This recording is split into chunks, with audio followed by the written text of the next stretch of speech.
The blood on Cole Brennan's knuckles was still wet when the door swung open. The afternoon sun cut through the smoke and whiskey stench of Murphy's trading house, silhouetting the figure in the doorway.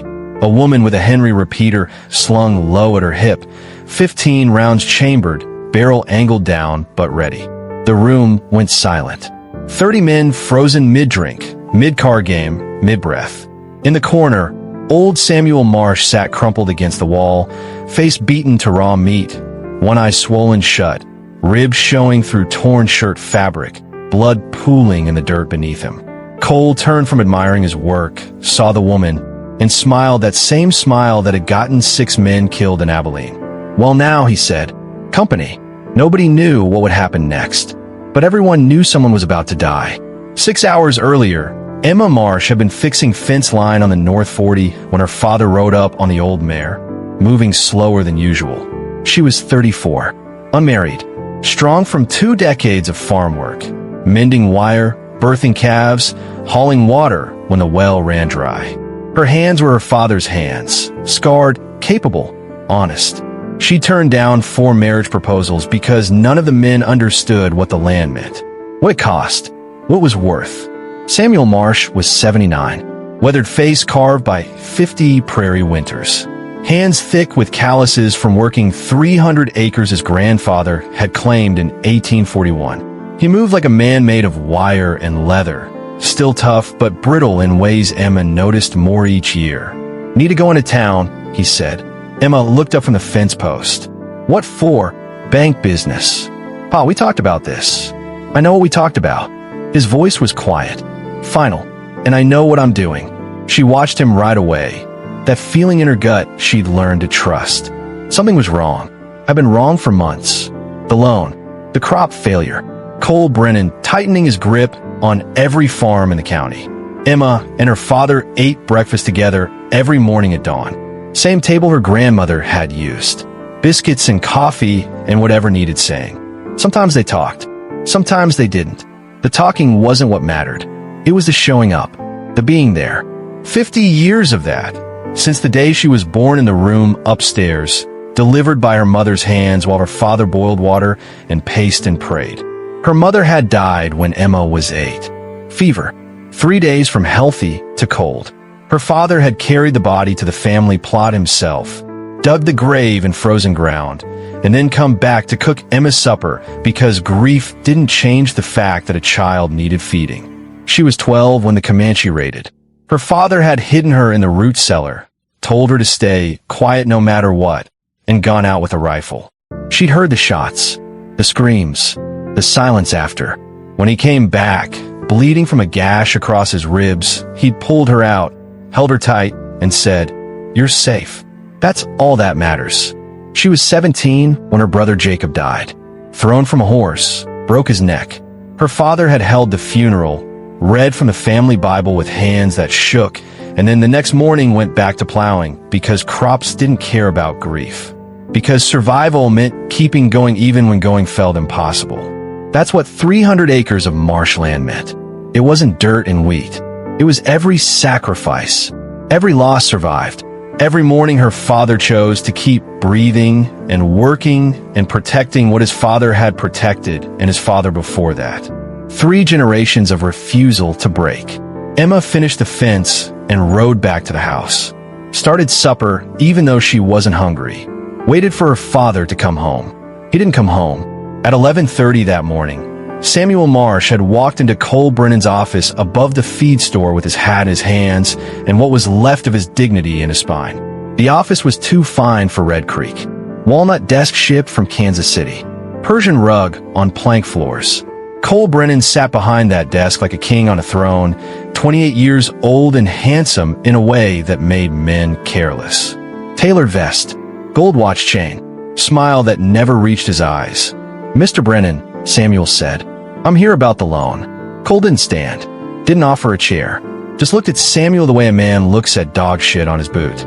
3 months overdue, Samuel. 3. The hail took the wheat crop. You know that. Everyone knows it. I'm good for the money come spring. Spring. Cole laughed. Spring's 6 months away. You'll be dead by spring, old man. Heart will give out or you'll fall off a horse or something. Men your age, they just stop.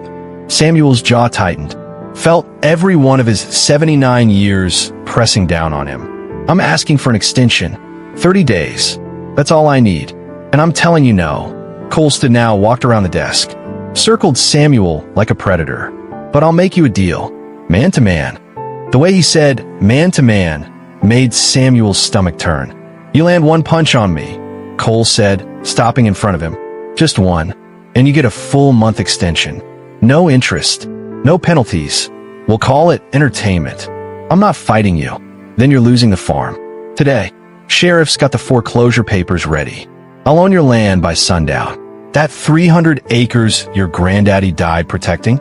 Mine. That house your daughter lives in? Mine. Every fence post you ever planted, every acre you ever plowed, all mine. Samuel stood there feeling the weight of it. 3 generations. His daughter still working that land, still believing in it. Gone. Unless he could land one punch on a man 40 years younger. One punch, Samuel said quietly. Cole's smile widened. That's the spirit. Murphy's Trading House. Noon. Give the boys a show. The walk to Murphy's felt like walking to a gallows. Word spread fast in a town of 300. By the time Samuel pushed through the door at noon, 30 men lined the walls. Ranchers. Drifters. Cole's hired guns. Men who used to nod hello to Samuel at church, who used to ask his advice about planting schedules and weather patterns. Now, they just looked away. Cole Brennan had bought most of them the same way he'd bought the bank, the feed store, the sheriff, the judge. Money talks. Fear listens. Murphy's Trading House wasn't much. Dirt floor. Rough cut bar. Tables made from barn with salvage from farms Cole had foreclosed. Smelled like old sweat and bad whiskey and the particular shame of men who'd given up fighting. The crowd parted. Cole stood in the center of the room, already rolling his shoulders loose. Already smiling. Rules are simple, Cole announced to the room. Old Sam lands one punch, just one, and he keeps his farm another month. He doesn't. I take everything he owns. That sound fair? Murmurs of agreement from men who knew damn well it wasn't fair, but were too afraid to say otherwise. Samuel raised his fists. Carpenter's hands. Farmer's hands. Good for holding a plow or driving fence posts. Not for fighting a man who'd killed 6 people in Abilene over a card game. Cole moved first. Not a punch, a shove. Two-handed, straight to Samuel's chest. The old man stumbled backward 3 steps. His boots scraped dirt. The crowd laughed. Nervous laughter. The kind that says, better him than me. Come on, Sam, Cole said. Hit me. That's the deal. Samuel stepped forward, swung his right hand. Slow. Telegraphed by 40 years. Cole ducked easy, casual, came up with a right cross that snapped Samuel's head sideways. Blood on his lips immediately. Copper taste. The room tilted. That the best you got, old man? Samuel swung again. Put everything into it. 50 years of farm work behind that punch. Cole slipped it like smoke, drove a fist into Samuel's ribs. Something cracked. Sharp pain. Wet pain. The old man gasped, doubled over. Cole grabbed his shirt front, held him upright. Wanted everyone to see. We're not done. Cole said loud enough for the whole room. You haven't landed your punch yet. Still got your chance. What followed wasn't a fight. It was systematic cruelty. Cole worked the body. Ribs. Gut. Kidneys. Precision shots that didn't show on the face, but did maximum damage inside. Making it last. Making it educational. Every man in that room learned the same lesson. This is what happens when you can't pay Cole Brennan. This is what defiance costs. Samuel tried. Swung for more times. Each one weaker. Each one missing by more. His vision blurred. Legs wouldn't hold. Blood in his mouth now. Something wrong in his chest. Breathing sharp. Wet. Broken. Cole caught him under the arms. Held him up like a puppet for the crowd to see. One more, Cole said, almost gentle. Give me one more try, Sam. For your farm. For Emma. One more punch, and you win. Samuel lifted his right hand. Barely a fist anymore. More like a wave goodbye. More like surrender. Cole waited, smiling, patient. Then stepped aside at the last second. Samuel's punch hit nothing but air. The momentum spilled him forward onto his knees. Hands in the dirt. Blood dripping. Cole's boot came down on Samuel's left hand. Ground down, bones cracked like dry sticks. Samuel screamed. First sound he'd made beyond grunts. Hi. Broken. Animal. Oops, Cole said. Guess you won't be signing any bank drafts with that hand. He kicked Samuel in the ribs. Once. Twice. 3 times. 4. Methodical. Like kicking fence posts in a hard ground. Professional. Brutal. Educational. When Samuel finally collapsed face down, Cole dragged him by the collar to the corner, propped him against the wall like a broken doll. The old man's breathing was wrong. Wet rattling. Bubbling. Ribs weren't just broken, they'd punctured something. Cole walked to the bar, poured himself whiskey from the bottle Murphy kept for him, drank it slow while Samuel bled in the corner and nobody moved. Nobody helped. Nobody looked. Anybody touches him before I leave, Cole announced, gets the same treatment. We clear. 30 heads nodded. Cole drained his glass, set it down gentle, examined his knuckles. Bruised but not broken. Professional work. He looked at Samuel one more time. Your farm's mine now, old man. I'll give Emma till Friday to clear out. That's generous, considering. Samuel couldn't respond. Could barely breathe. Each inhale was agony. Each exhale bubbled blood. That's when the door opened. Emma Marsh had been loading fence wire onto the wagon outside Garrett's Hardware when Billy Cotter rode up, 14 years old and breathless and terrified. Miss Emma, your pa, Murphy's, Cole Brennan. Emma didn't wait for complete sentences. Dropped the wire, ran home, grabbed the Henry repeater her father had carried at Pea Ridge during the war, loaded it with 15 rounds, checked the action twice, and rode hard for town. She'd known this was coming. Had seen Cole Brennan tightening his grip on Red Creek for 2 years, buying up land from desperate men, calling in debts during droughts, using hired guns to enforce collection. She told her father to let the farm go, to walk away. Pride wouldn't let him. Pride had gotten him beaten. She tied her horse outside Murphy's, heard the silence inside. Wrong kind of silence, heavy and guilty. Checked the Henry one more time. 15 rounds. Enough. Emma walked through the door. 30 men. Her father crumpled in the corner, face unrecognizable, blood pooling beneath him. Cole Brennan at the bar, admiring his knuckles. For 3 seconds, Emma couldn't breathe. Her father, her pa, the man who'd taught her to ride, to shoot, to mend fence. The man who'd held her after her mother died, who'd protected her from Comanche raiders, who'd never once raised his hand in anger except to defend what mattered. Broken in the dirt like trash. She felt something crack inside her chest, something that had been holding her together her whole life. And underneath it, rage. Pure, clean, absolute. Emma leveled the Henry at Cole's chest. Step away from him. Cole turned, raised his hands, still smiling. Emma Marsh, didn't know you had teeth. Your daddy sure didn't. I said step away. Cole didn't move. Neither did anyone else. The room held its breath. Someone in the back shifted weight and floorboards creaked loud as gunshots. You shoot me, Cole said calmly. These 30 men are witnesses. You'll hang. Sheriff Wade's on my payroll. Judge Morrison too. You'll get a trial, fair and legal, and then you'll swing. That help your father? Emma's finger found the trigger. The Henry was lighter than it should be. Or maybe she was stronger than she'd been this morning.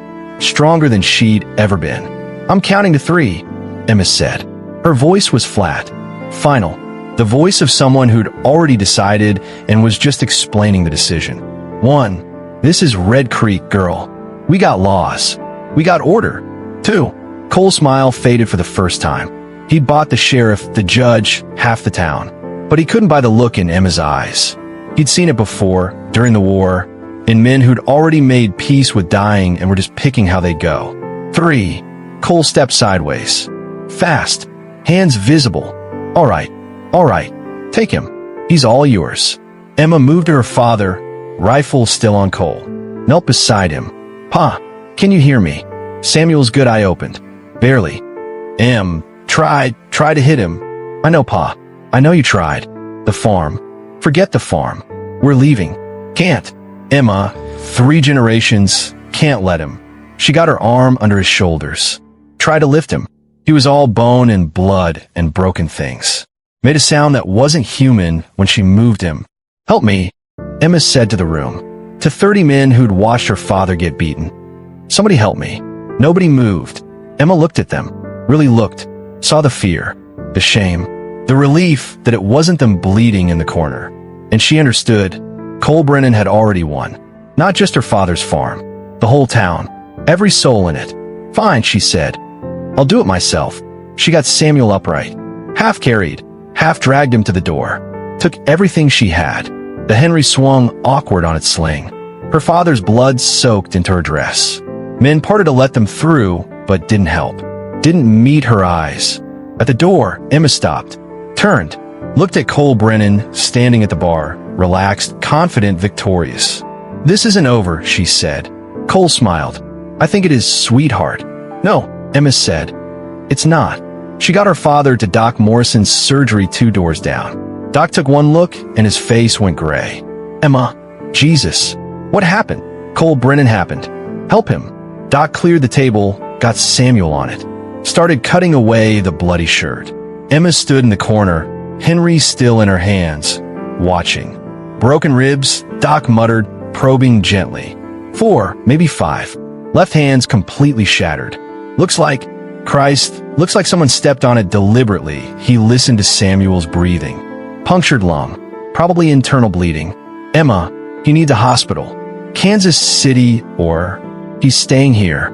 Then he might die here. I can stabilize him, but he's staying here." Doc looked at her, saw something in her face that made him stop arguing. "All right, I'll do what I can." Emma watched Doc work, bandaging, splinting, setting bones. Her father faded in and out of consciousness. When he was awake, he kept saying the same thing. "The farm, gotta save the farm." When Doc stepped away to wash his hands, Emma finally set the Henry down, sat in the chair beside the table, took her father's good hand in both of hers, and started remembering. She was 8. Her mother had just died. Her father came into her room that night. First time he cried in front of her and said, "It's just us now, but we're enough. You and me, we're enough." She was 12. Comanche Raiders. Her father had stood between her and 3 warriors with nothing but a rifle and the will to die before letting them touch his daughter. He'd killed 2. The 3rd had run. After, when Emma asked if he'd been scared, he said, "Terrified. But some things you do anyway." She was 17. Her brother's funeral. Her father had stood over the grave and said, "God takes good men early because he's got work that needs doing in heaven. But he leaves harder men down here because the world needs them." I guess we're the harder ones. 34 years of moments like that. Of her father choosing to endure, to protect, to survive one more day because giving up wasn't his bones. And Cole Brennan had beaten him in 7 minutes. Emma stood, walked to the window, saw Murphy's trading house across the street, lights burning inside, saw men walking in and out, laughing, drinking, moving on with their day like nothing had happened. Doc Morrison came up beside her. "Emma, what are you thinking?" "I'm thinking," Emma said slowly, "that some men need to stop breathing." "Emma, he'll do this to someone else. Another farmer, another family. He won't stop until somebody stops him. That somebody doesn't have to be you." Emma was quiet for a long time. Then, "Yes, it does." She went home, fed the horses, milked the cow, did her father's evening chores and her own. Muscle memory, survival routine. The things you do because doing them means you haven't given up yet. Then she went inside, cleaned the Henry, oiled every moving part, loaded 15 rounds, checked each one for defects, proper seating, found her father's old gun belt, the .45 revolver, fully loaded. 6 rounds. Put on. The leather felt heavy. Foreign, right? She knew what she was about to do. Had known since she saw her father broken in the corner of Murphy's. There were only 2 ways this ended. Cole Brennan dead, or every decent person in Red Creek living in fear forever. But as she checked the Henry's action one more time, Emma thought about Baxter Springs. She'd been 19, just after the war ended. A drifter came through, quiet man, polite, helped her fix a wagon wheel. They talked while he worked. He'd mentioned fighting for the Union, Missouri campaigns. She'd asked which ones. Baxter Springs, he'd said, then gone quiet. She'd pressed him. He'd finally told her, massacre.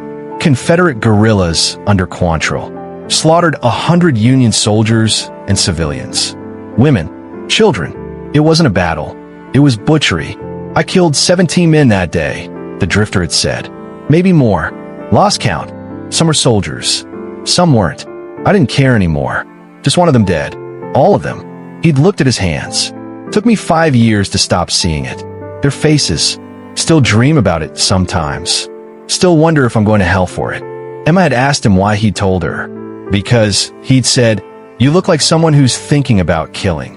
And I wanted you to know, it changes you.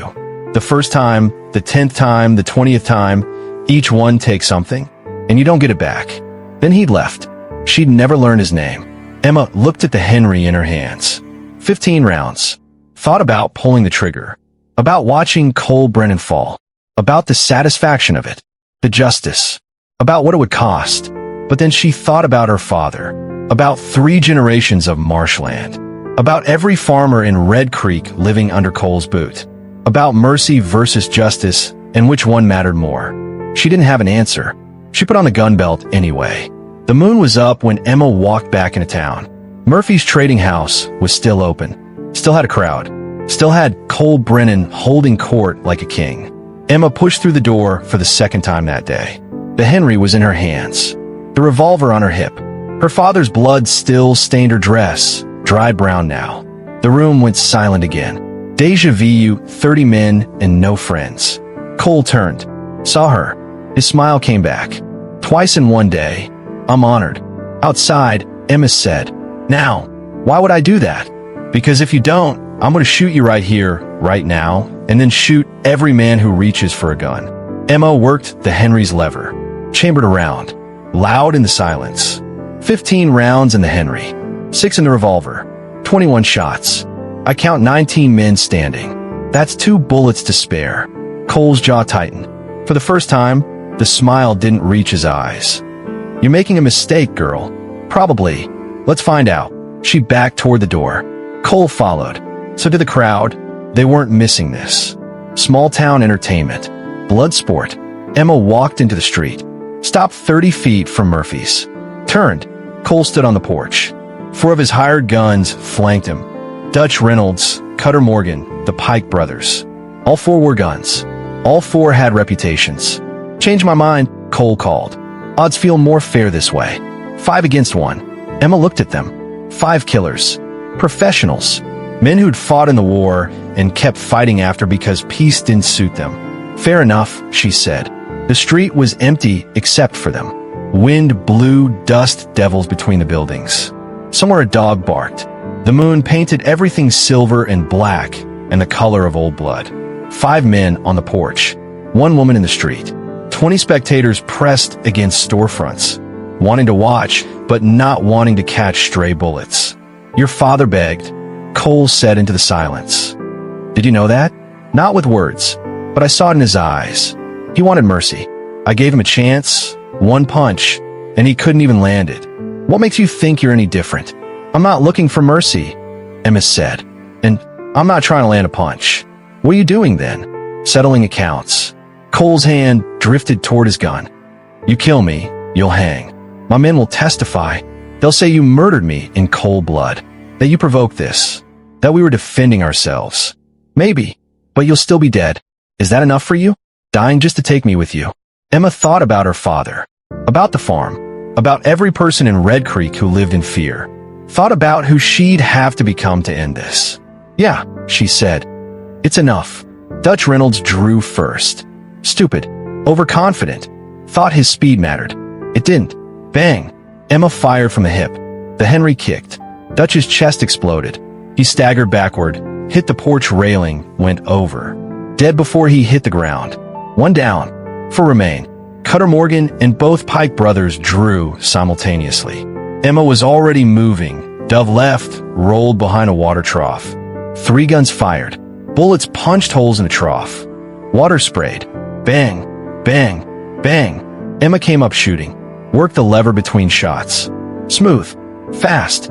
The Henry sang. Cutter took 1 in the throat. Went down gurgling. 2 down. 3 remain. The older Pike brother, Tom, got a shot off that tugged Emma's sleeve. Close. Too close. She pivoted, fired twice. Bang! Bang! Tom Pike fell. His younger brother, couldn't have been more than 20, screamed and charged. Stupid. Grief makes men stupid. Bang! Young Pike stopped, looked down at the red bloom spreading across his shirt, looked up at Emma. Fell. For down. One remains. Cole Brennan had backed into Murphy's doorway during the shooting. Now he raised his hands. Wait, wait. Jesus Christ, just wait. Emma walked forward. The Henry's barrel tracked him. She worked the lever. Fresh, round-chambered. I got money, Cole said. His voice was different now. Higher. No smile. Lots of money. $10,000. 20. Name your price. You can have the farm, the bank, everything. I don't want your money. Then what do you want? Emma stopped 10 feet away. The Henry aimed at his chest. I want you to feel what my father felt. Powerless. Broken. Knowing you're about to lose everything and there's nothing you can do about it. I'm sorry, I didn't mean. Yes, you did. Bang. The bullet took Cole in the right shoulder. Spun him sideways. His gun fell from nerveless fingers. He clutched the wound, staggered, fell to his knees in the doorway. Emma closed the distance. Stood over him. Please, Cole said. Blood pumped between his fingers. Please don't. I can leave. I'll leave Red Creek tonight. You'll never see me again. You're right, Emma said. I won't. She pressed the Henry's barrel against his forehead. Emma's finger tightened on the trigger. One more pound of pressure. That's all it would take. One bullet. 1 second. Cole Brennan's cruelty ended forever. Justice. She could feel it. The weight of it. The rightness. This man had beaten her father nearly to death. Had stolen from dozens of families. Had ruled through fear for 2 years. He deserved this. Earned it. Nobody could argue otherwise. Her finger tightened, but then she thought about the drifter from Baxter Springs. About 17 men killed. About 5 years trying to stop seeing their faces. About going to hell for doing the right thing. She thought about her father. About what he taught her. About the difference between justice and revenge and whether it mattered. She thought about who she'd be after pulling this trigger. Whether she'd still be Emma Marsh or just another killer in a territory full of them. Emma. Doc Morrison's voice from the street. Quiet. Careful. Emma, don't. She didn't take her eyes off Cole. Didn't move the barrel. Why not? Because your father's alive. Because you're not a killer. Because this, Doc gestured at the 4 bodies in the street. This is already more than enough. It's not justice. Maybe not. But it's mercy. And mercy's harder than killing. Takes more strength. Your father would tell you the same thing. Emma stood there with a rifle pressed to Cole Brennan's forehead and a choice pressing down on her soul. Pull the trigger. Justice, satisfaction. One less monster in the world. Lower the rifle. Mercy, uncertainty, the hardest thing she'd ever done. She chose. Emma lowered the Henry. Step back. You're leaving Red Creek, she told Cole. Tonight. Right now. You take your money and you go. Kansas. Colorado. Mexico. I don't care. But you leave. And if you ever come back, if I ever hear you're within 100 miles of Red Creek, I finish this. We clear. Cole nodded. Couldn't speak. Just nodded and clutched his shoulder and looked at her like she was the devil himself. Good. Emma turned to the crowd. Somebody get him bandaged and on a horse. He's got an hour. She walked back to Doc Morrison's. Ignored the bodies in the street. Ignored the people staring. Ignored the whispers starting behind her. Her father was awake when she came in. Propped up on pillows. Breathing shallow but steady. He whispered. What happened? It's over, Pa. Did you? Did I kill him? No. Samuel's good hand found hers. Squeezed. Good. You're better than that. I wanted to. I really wanted to. I know. But you didn't. That's what counts. He coughed. Winced. Good men aren't people who never want to do bad things. Good men are people who want to and stop themselves anyway.